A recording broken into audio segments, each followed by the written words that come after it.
Bonjour à tous et bienvenue dans ce nouveau vlog, je suis heureux de vous retrouver. Alors on est samedi, ça fait bizarre pour la reprise des vlogs, mais c'est comme ça, on est samedi. Donc là, je profite de cette journée pour préparer et réparer ma moto. On va donc changer les speed fourches. Donc là, elle est béquillée, on va tout dévisser, on va tout démonter, on va changer les speed fourches. C'est parti tout de suite après le jingle.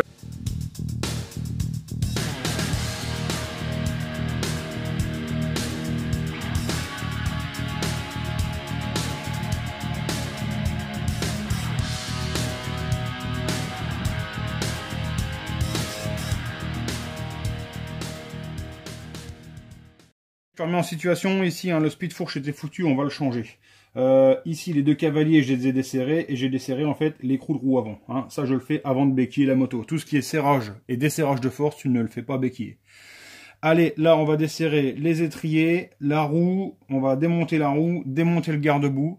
On va desserrer les bracelets, desserrer les écrous en haut de la fourche. Et ça sera bon, on pourra sortir les deux tubes et on pourra procéder au remplacement des joints.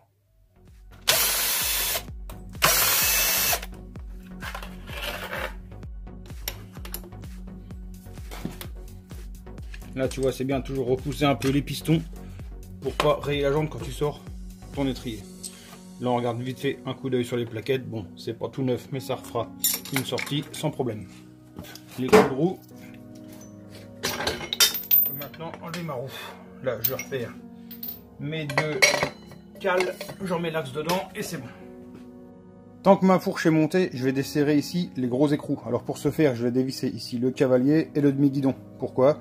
Parce que ça a quand même tendance à appuyer sur le tube et forcément ça nous contraint un peu plus l'écrou.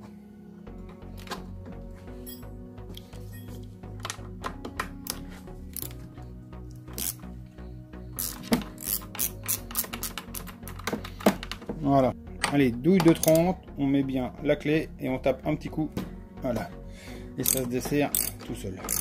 Avant de desserrer les deux vis du bas pour enlever les tubes, ici on regarde avec un réglé en fait le dépassement de la fourche. Bon ici je vois je suis juste au chanfrein, donc je le saurai.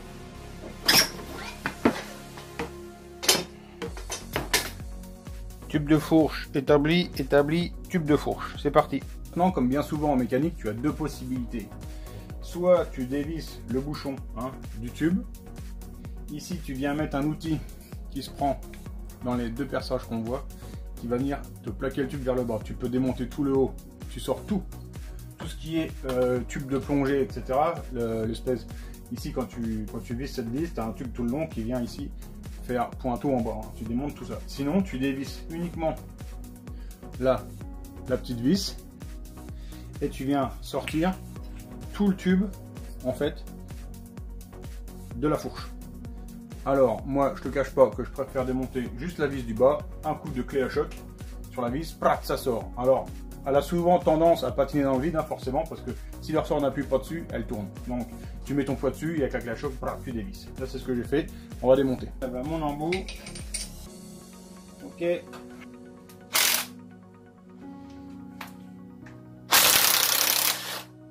Voilà. Donc là, je te précise tout de suite, au cas où j'oublie, au remontage, ça tu le serres pas la clé à choc, tu l'approches et tu le serres un petit peu, tu le mets en contact et tu serres en gros un dixième, un quart de tour. Tu vois la vis dedans elle est creuse et là ici elle est trouée, donc tu aurais vite fait quand même de la casser si tu serres comme un fou. Allez, maintenant on va enlever le cache-poussière, voilà, et à l'intérieur on va voir un clips qui est très facile à enlever parce qu'il a une forme bien particulière, tu le vois. Il a de la place pour pouvoir passer un tournevis. Et ici à l'intérieur, le joint spi, donc c'est lui le fautif, c'est lui qui est cassé et qui nous fait fuir la fourche. Maintenant on enlève le bouchon. Ok. Et là on a encore de l'huile qui coule. Alors normalement tu fais ça dans une gamelle, une grande gamelle où tu puisses en foutre partout. Moi je te le mets dans un doseur, c'est surtout que je voulais voir en fait ce qui me restait comme huile. On va démonter tout ça.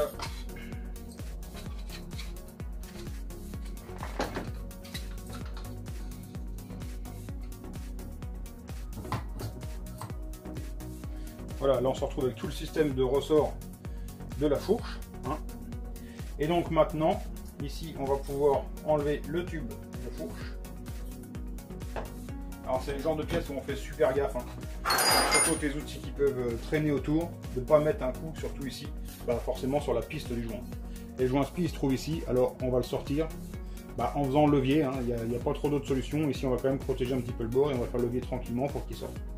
Alors toutes les fourches ne sont pas faites pareil, mais ici tu vois ici une bague de guidage. Alors la chose qui est sûre, c'est que tu vas pas venir ici avec un tournevis plat et tourner comme ça, tu vois, sinon tu vas esquinter la bague de guidage. En fait, tu vas juste mettre le tournevis et venir faire levier en fait sur le tube. Tu vois ici, c'est un tournevis avec une surface plate. Et ça, c'est pas mal parce qu'en fait, tu vas pas venir comme avec un tournevis qui aurait un embout marquer ici ton tube.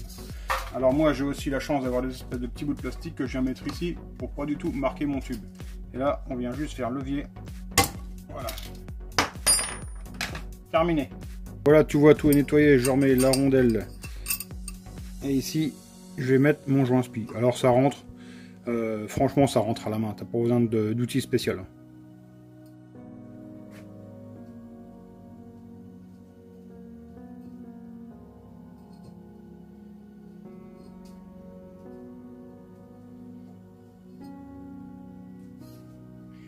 Tu le vois, c'est rentré à la main. Il n'y a pas un coup de marteau, il n'y a rien. Je remets le clip et je peux remonter. Allez, on va mettre le cache-poussière sur le tube. Voilà. Et maintenant, forcément, on vient remettre notre tube dans le spi en s'assurant surtout de ne pas relever une des lèvres. Donc là, c'est nickel. C'est pour ça qu'on remet le cache-poussière que après. Tout simplement pour s'assurer en fait que notre spi est bien placé. Donc là, c'est bon. Ok, le cache-poussière et c'est fini. Donc entre temps, je suis allé bouffer, ça c'est goûté, hein. Tu vois pas forcément, mais derrière, j'ai quasiment mes 800 cc de déport, hein, qui a dans la contenance des deux tubes, moins ce que le spi fuyait, moins ce que j'ai ramassé sur le plan de travail. On va dire que j'ai récupéré la totalité de l'huile. Donc là, on remet de l'huile neuve, de la 10. Moi, je mets de la motule, tu mets ce que tu veux, c'est pas très important. Donc là, 410 cc par tube, tu fais couler vraiment doucement, parce que ça a vite fait de faire tout dégueuler, hein. Allez, c'est parti.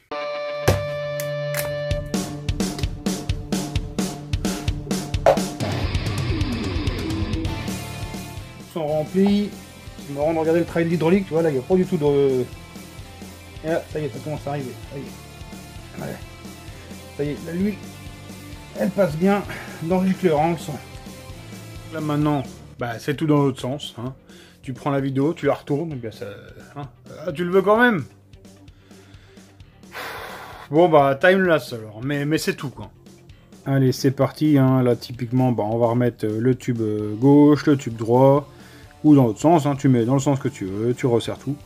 Par contre, là où j'attire l'attention, moi, c'est sur tout ce qui est visserie d'axe de roue, écrou de roue, les vis des cavaliers en bas de la fourche, les vis d'étrier, tout ça. Moi, j'ai pour habitude de tout mettre un peu de graisse en fait sur les filets.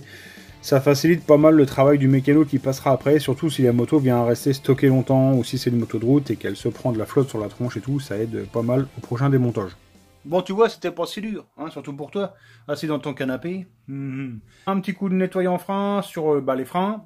Je refais tout un tour des vis d'été, des vis, des freins. Toujours important quand tu fais des éléments de sécurité, des freins, fourches, etc., partie cycle.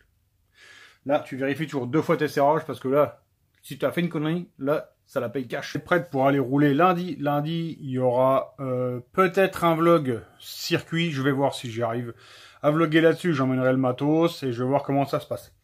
Et après, mardi, on rattraquera la mécanique proprement parlée, hein, comme à notre habitude. On passera dans un premier temps le moteur 300 KTM. Là. Il faut que j'arrive à sortir la bielle. Si j'y arrive pas, il faut vite que je trouve une solution. Un mec qui a une presse éventuellement plus puissante que la mienne, parce que moi j'ai qu'une 12 tonnes, hein, donc c'est pas dit que le maneton il décolle avec ça. J'ai éternué. Pas sûr. J'espère que ce petit vlog vous aura plu, vlog tuto, hein, Speedfourche 636. Merci à tous de m'avoir suivi, on se retrouve bientôt pour une prochaine vidéo, ciao, bye.